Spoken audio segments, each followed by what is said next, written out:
ऐं याद तोखे तॾहिं करे सघां थी जॾहिं तूं कंहिं पल विसरी वियो हुजे। ज़ुल्म ग़रीबनि जी तूं मुंहिंजे साह पसार में शामिल ओ आहीं। विझंदा मां तोखे पत्तर खान बहादुर खान खां तलाक वठी ऐं वापसि मां पंहिंजे घर वञा। तुझो सिर वञाई रही जेका तुझी बोली आहे न। खान बहादुर जी इजाजत को सवा कुॾण जी इजाज़त हरगिज़ कोन ॾींदी।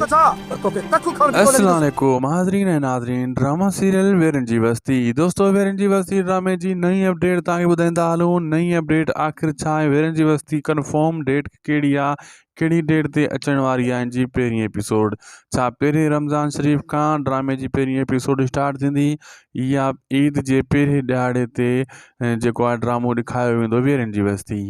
आख़िर कहिड़े ॾींहुं हलंदो, हिन वीडियो में सॼी अपडेट ॾियूं था। हिन खे आख़िर ताईं ॾिसंदा, लाइक सब्सक्राइब शेयर ज़रूरु कंदा उदासी TV यूट्यूब चैनल खे। दोस्तों मां ॿुधाईंदो आहियां त वेरन जी बस्ती हिकु बहितरीनु ज़बरदस्त ड्रामो आहे। बहरहाल इन जेका तव्हां इंतज़ार में आहियो त कहिड़े ॾींहुं एपिसोड हलंदी।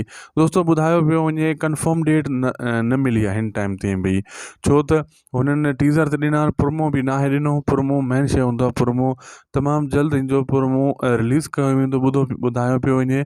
ऐं पहिरीं रमज़ान खां 50% चांस आहे ड्रामो हली सघे थो, न त वञी ईद ते ई हलंदो वेरन जी बस्ती।